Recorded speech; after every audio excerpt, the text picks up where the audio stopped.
ഇറാനിലെ മിസൈൽ വിക്ഷേപണ കേന്ദ്രങ്ങളിൽ പ്രതിരോധത്തിന്റെ ഭാഗമായുള്ള പ്രത്യാക്രമണങ്ങൾക്ക് അമേരിക്കയ്ക്ക് തങ്ങളുടെ സൈനിക താവളങ്ങൾ ഉപയോഗിക്കാനുള്ള അനുമതി നൽകുമെന്നറിയിച്ചിരിക്കുകയാണ് ബ്രിട്ടീഷ് പ്രധാനമന്ത്രി കെയർ സ്റ്റാമർ. ഇറാന്റെ നടപടികൾ കൂടുതൽ അപകടകരമാകുന്നുവെന്നും മേഖലയിലുള്ള ഏകദേശം 2 ലക്ഷത്തോളം ബ്രിട്ടീഷ് പൗരന്മാരുടെ ജീവൻ അപകടത്തിലാണെന്നും ചൂണ്ടിക്കാട്ടിയാണ് ബ്രിട്ടന്റെ ഈ നിർണായക തീരുമാനമെത്തുന്നത്. മേഖലയിലുടനീളം മിസൈലുകൾ വർഷിക്കുന്നത് തടയുന്നതിനും നിരവധി നിരപരാധികളായ പൗരന്മാരെ കൊലപ്പെടുത്തിയതിനും ബ്രിട്ടീഷ് പൗരന്മാരുടെ ജീവൻ അപകടത്തിലാക്കുന്നതിനും യുദ്ധത്തിന്റെ ഭാഗമല്ലാത്ത രാജ്യങ്ങളെ ആക്രമിക്കുന്നത് തടയുന്നതിനുമാണ് ഈ അപേക്ഷ സ്വീകരിക്കാൻ ഞങ്ങൾ തയ്യാറായിരിക്കുന്നത് എന്നാണ് സ്റ്റാമർ പറഞ്ഞത്. ബ്രിട്ടീഷ് താൽപര്യങ്ങൾക്ക് വിരുദ്ധമാണ് ഇറാന്റെ പ്രവൃത്തികളെന്നും സ്റ്റാമർ കൂട്ടിച്ചേർത്തു. ഇറാൻ തങ്ങളുടെ മിസൈലുകൾ വിക്ഷേപിക്കുന്നതിന് മുൻപ് തന്നെ അവയുടെ ഉറവിടങ്ങൾ തകർക്കുക എന്നതാണ് ഈ നീക്കത്തിന്റെ ലക്ഷ്യം. ഇതിനായി ഇന്ത്യൻ മഹാസമുദ്രത്തിലെ ഡിഗോ ഗാഷ്യ, സൈപ്രസിലെ അക്രോത്തിരി തുടങ്ങിയ പ്രധാന സൈനിക താവളങ്ങൾ US ഉപയോഗിച്ചേക്കാം.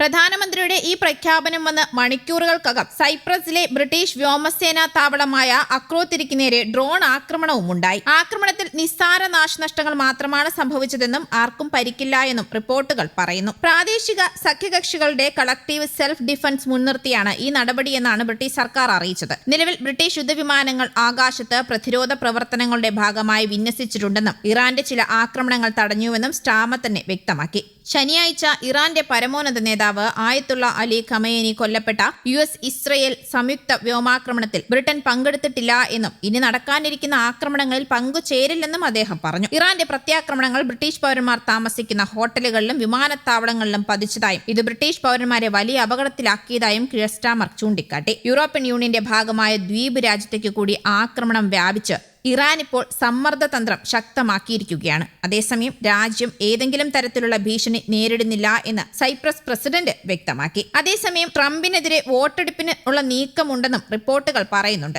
അമേരിക്കൻ കോൺഗ്രസിന്റെ അംഗീകാരമില്ലാതെ സൈനിക നടപടികൾ നടത്താനുള്ള ട്രംപിന്റെ നീക്കം നിയന്ത്രിക്കാനുള്ള പ്രമേയത്തിൽ വോട്ടെടുപ്പ് നടത്തണമെന്നാണ് ആവശ്യം. ഡെമോക്രാറ്റുകൾ അടക്കം ഈ ആവശ്യം ഉന്നയിച്ചിരുന്നു. ഈ നീക്കം തടയാൻ പെന്റഗൺ ശ്രമവും ആരംഭിച്ചിട്ടുണ്ട്. നാളെ അമേരിക്കൻ സ്റ്റേറ്റ് സെക്രട്ടറി മാർക്കോ റൂബിയോയുടെ നേതൃത്വത്തിലുള്ള സംഘം US കോൺഗ്രസിൽ ആക്രമണ സാഹചര്യം വിശദീകരിക്കും. ദേശീയ സുരക്ഷാ കൗൺസിലിലെ സ്റ്റാഫിനെ ഇക്കാര്യം അറിയിച്ചതായും പെന്റഗൺ വ്യക്തമാക്കി. ഇറാനെതിരായ യുദ്ധം 4 ആഴ്ചയോളം നീളുമെന്ന് US പ്രസിഡന്റ് ഡൊണാൾഡ് ട്രംപ് വ്യക്തമാക്കുന്നുണ്ട്. അമേരിക്കൻ സൈനികരുടെ മരണത്തിന് പ്രതികാരം ചെയ്യുമെന്നും ഇറാൻ ഭരണകൂടത്തിന് ഏറ്റവും വലിയ പ്രഹരം നൽകുമെന്നുമാണ് ട്രംപ് മുന്നറിയിപ്പ് നൽകുന്നത്. ഇറാൻ വലിയ രാജ്യമാണ്. ഈ പ്രക്രിയ പൂർത്തിയാക്കാൻ 4 ആഴ്ചയോ അതിൽ കുറവോ ദിവസം എടുക്കേണ്ടി വരും. നമ്മുടെ സ്വന്തം സമയത്തിനും സ്ഥലത്തിനും സുരക്ഷ ഉറപ്പാക്കാൻ മാത്രമല്ല നമ്മുടെ കുട്ടികൾക്കും അവരുടെ കുട്ടികൾക്കും സുരക്ഷ ഉറപ്പാക്കാൻ വേണ്ടിയുള്ള ഒരു വലിയ പ്രവർത്തനം US ഏറ്റെടുക്കുകയാണെന്നാണ് ട്രംപ് പറഞ്ഞിരിക്കുന്നത്. US ആക്രമണത്തിൽ ഒറ്റയടിക്ക് 58 നേതാക്കളെയാണ് വധിച്ചത്. പോരാട്ടം അതിവേഗം മുന്നോട്ട് പോകുന്നു. ടെഹ്റാന്റെ ഹൃദയത്തിൽ അതിശക്തമായി പ്രഹരിച്ചുകൊണ്ടിരിക്കുകയാണ്. വരും ദിവസങ്ങളിൽ അതിന്റെ ശക്തി കൂടുമെന്നും ട്രംപ് US ചാനലിന് നൽകിയ അഭിമുഖത്തിൽ പറഞ്ഞു. അതിനിടെ ഇറാന്റെ ഇസ്ലാമിക് റവല്യൂഷണറി ഗാർഡ് കോർപ്സിന്റെ ആസ്ഥാനം തകർത്തെന്നും അമേരിക്കൻ സൈന്യം അവകാശപ്പെട്ടു. കഴിഞ്ഞ 47 വർഷത്തിനിടെ 1000-ലധികം അമേരിക്കക്കാരുടെ മരണത്തിന് IRGC ഉത്തരവാദികളാണെന്ന് US സെൻട്രൽ കമാൻഡ് പ്രതികരിച്ചിട്ടുണ്ട്. News desk, Kerala Kaumudi.